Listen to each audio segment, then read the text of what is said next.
This is Gabriel Gonzalez for Cage Side Press here with the UFC Flyweight in one of her biggest fights to date. Miranda Maverick taking on Rose Namajunas in Atlanta, Georgia.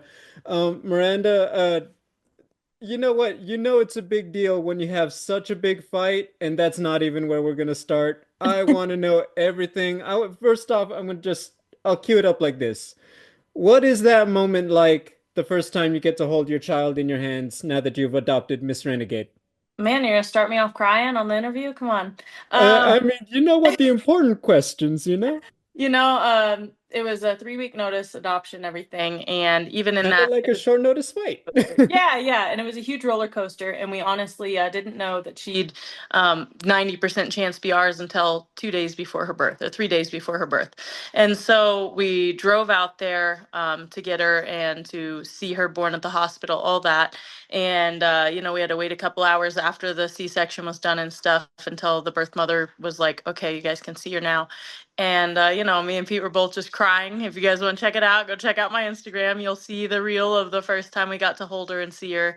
And we were just in tears. It's one of those moments where even then it wasn't real yet because she wasn't ours until all the legal proceedings got done. But it's one of those things where we already had so much love for her without ever seeing her, without ever meeting her birth mother and stuff. Like, we just had so much love to give, and we've been waiting for a child to come into our lives. And she's perfect. She's so perfect. And she's definitely a miracle from God. Like, I won't go into the whole story right now, but how we found out about her, how healthy and big she ended up being compared to what they thought, her not having as many withdrawal symptoms as what she clearly should have had, like all this stuff. And now she's like the most active baby, sleeps great, isn't a big crier, and she's just adorable. Oh my God, congratulations. I always love that for people who want children. I think it's a beautiful thing being able to adopt and, take another child in. There's a lot of emotions that can go into that. I'm sure we could have a whole podcast about that. I gotta ask logistics. Just obviously, this happens rather close to a very big fight for yourself. To be fair, this is way more important than a fight. Was there ever any talk of like, I'm not that kind of fighter, but I might just have to say, we got to push it back. No, I agree on the whole priorities. Like, fighting means nothing. At the end of the day, it means nothing for our salvation. It's just basically a job that ended up giving me a great platform to represent who I am, which is amazing. But at the end of the day, having Renegade and everything is so much more important. So if it had come down to that, it would have come down to that. And hopefully Rose and I are cool enough, and hopefully the UFC would have been respectful enough to understand and just push it a few weeks. But I think this ended up being perfect timing. It was to where I still have a full fight camp. I still trained while I was out in Missouri with her, stayed in great shape, was training almost every day, even at the hospital. I'd go to Springfield Fight Club, which is my first fight club I was ever part of. And so got to go back there, see the old family basically and train with them. Trained out in Kansas City the rest of the time that we had to be out in Missouri, and now I'm back in Colorado to finish the camp. And as you said already, it's obviously been a hard start to camp. I've been getting beat up, rightfully so, and we're just game planning and figuring out everything that we can to make sure that I'm mentally and physically prepared for this. And, if anything, Renegade's just that much more motivation for me to go in there and show up and show out. It sounds like great synergy. Final question on that. Obviously, look, you're a very busy woman. We've established that over the last several interviews, I would say. Fight camp, it's a big fight. Babies require quite a lot of attention.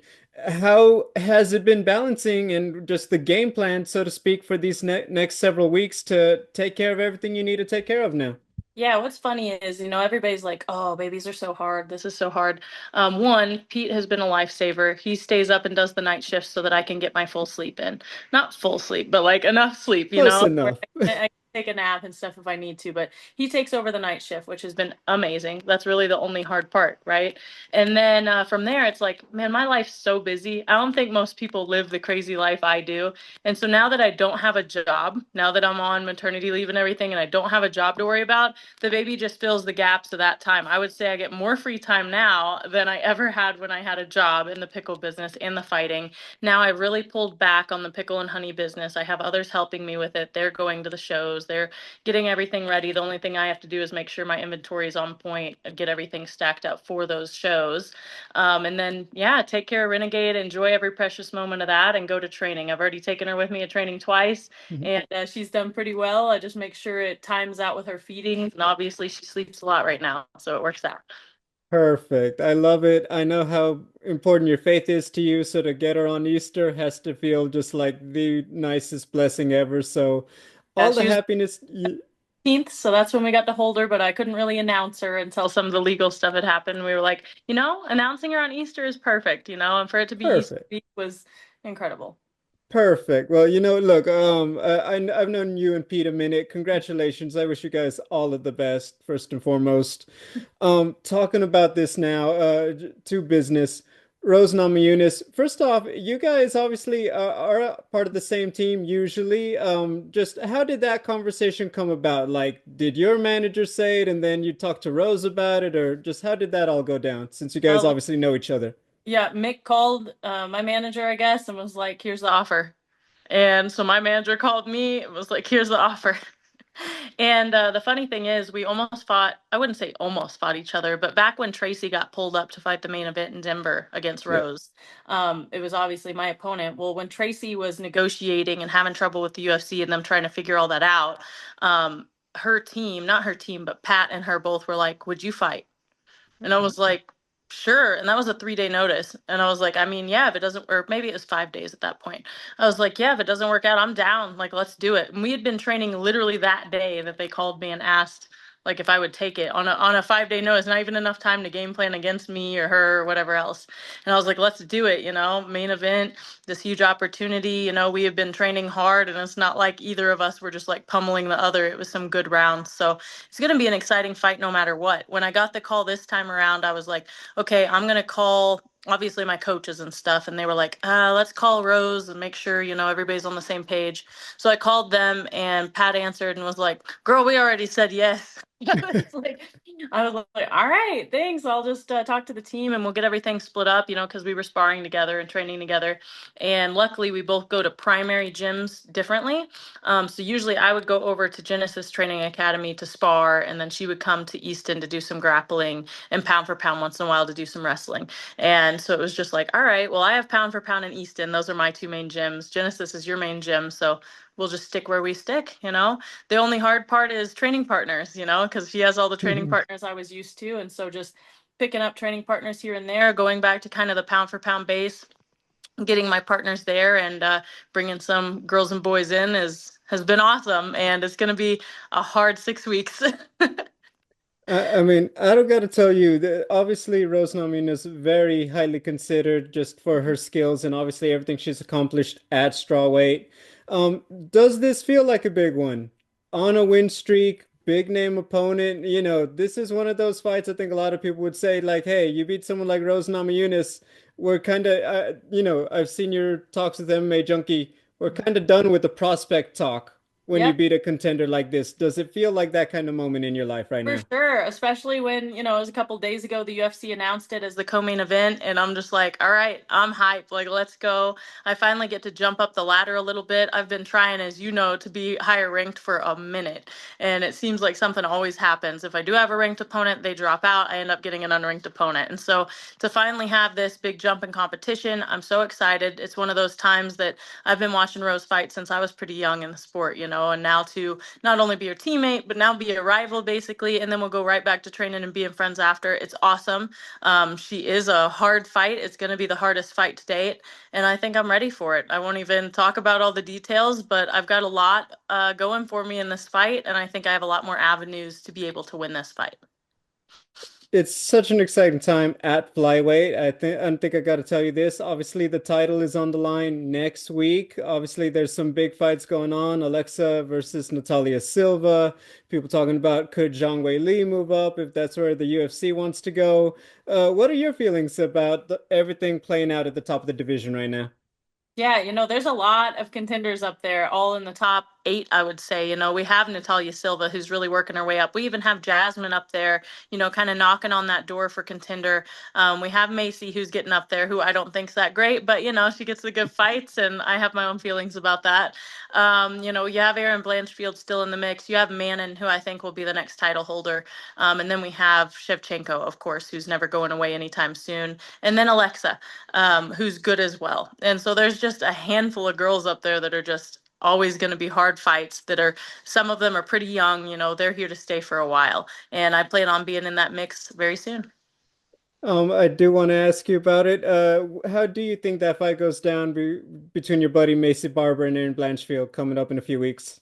Man, that's a hard one, but I'm going to go with Aaron. Yeah, the grappling, or do you think it's the The stand-up make grappling, a but difference? she showed out against Rose even. But I will say she had a bad fight against Manon. But we all have bad nights, and Manon's also one of those people that just fights really good, and I think is underrated even where she's at. But I think that was one of the only times I've seen Erin have a poor performance fight IQ wise, to where it didn't change at all. I thought her fight against Rose, I thought her fights in the past. I think she'll be able to take Macy down at will if she wants to, but I also just think her striking will be on point. We'll see though. Macy has jumped camps a lot. It's hard to tell what she's going to look like with all the cancellations and stuff. I personally think this upcoming fight, one, I think this is the fight that gets you into the video game. That is very just I hope long and so. overdue. Yeah. Um, Two, we always good time to talk about some fun stuff. I saw you and you put it on your Instagram, signing some more of the Topps cards. We've talked Heck about yeah. this. You and I are a very big fan of these. What is it like, kind of getting the rollout like some of the big names now? I saw you look like probably 1,000 cards between all of the different upcoming sets. I mean, that had to have been pretty cool. It was cool, I've been waiting for that to happen too. I've been such a big part of the card breaking community, I feel like, as of late. And I'm like, when am I going to get in? It's been 2 years now that I've been like pretty invested with them and collecting my own cards for my dad and hopefully future kids. And, I'm hoping that, this ends up just continuing to be more and more. I actually like these cards a lot better, as we were talking about. At least they're good pictures. I hope they do have some action shots in the future that they maybe let the fighters choose as well. I don't know. I like this idea. I just think that there's so much good images out there. I think they just need a little more synergy and they would really pop off. But Right. yeah, they're improving set to set, and I do like seeing that for sure. A couple other things to talk about. Obviously, you get a victory here. I think the big question now is like how anyone, I'll say this, of all the fighters I talk to, I would put you, undisputed champion of being able to multitask. Do you feel like that's going to continue to be the case now as a mother, as you get settled in and you think about, all of your different business ventures? Do you feel like you'll be able to keep up with that schedule as before? I think it's prepared me for it, Now that I don't have a job and I've got Renegade instead, I think that the multitasking in the past, how extraneous it was, has now made this like, it's not that hard like, in comparison to what I expected it to be, And eventually I will have a job again and stuff, but it'll hopefully be after her harder months. And I'll be done with fight camp. And I'll probably be the one thing that will change the most is I won't be doing short notice fights probably anymore. I'm gonna wait until I have little breaks after my fights, be able to go spend time with my family. I have my at-home gym like ready to go now. It's awesome. And so I can just train there when I'm at home, stay in good shape, and bring out training partners for, maybe a month I stay there instead of just getting to see my family 2 weeks a year kind of thing. Because I want Renegade to really be immersed in that lifestyle until we move out there personally. You have several siblings. Who do you trust more to babysit the first time, Skylar or Brock? Oh man, they're gonna be watching this and get mad. I trust them both the same for babysitting, to be honest with you. But I will say, like, I feel like my brother has a better lifestyle for it right now. Like, he's around the grandparents too, so it's a lot easier for him to have that support system. And he basically works from home. He has his own business, and then they're getting ready to have their kiddo in the next couple months. So it would kind of be one of those things where they could babysit, but also Renegade would have a little friend coming up. So. Let's go. I love it.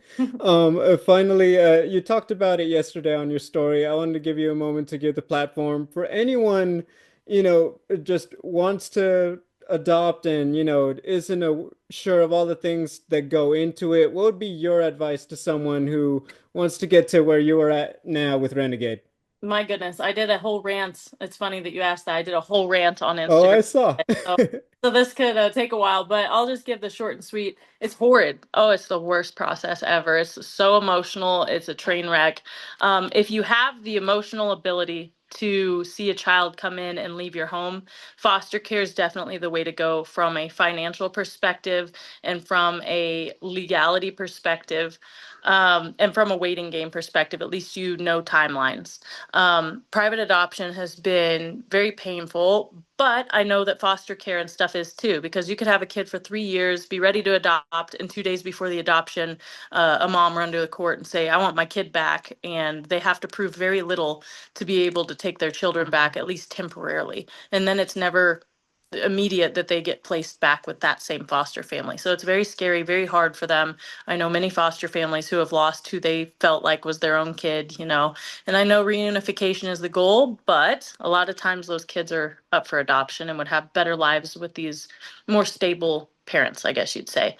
Private adoption is one of those things where we've been in the adoption circle for a while. You hear nothing. I mean, we get asked about every week, hey, how's the adoption going? Hey, how's the adoption? And it's like, I don't know. I've heard nothing. We haven't been in contact with anyone. We had this scammer reach out. This baby, we got an offer on a email about adopting a child, but they're so disabled. We were unwilling to do it with our lifestyle. All these painful things. And it's hard not to be a cynical person after seeing all the different scenarios, seeing how little these birth parents care about the child inside of them, which, I feel very strongly about abortion too. So that gets me into that whole thing of them not caring or treating this child like it should be treated.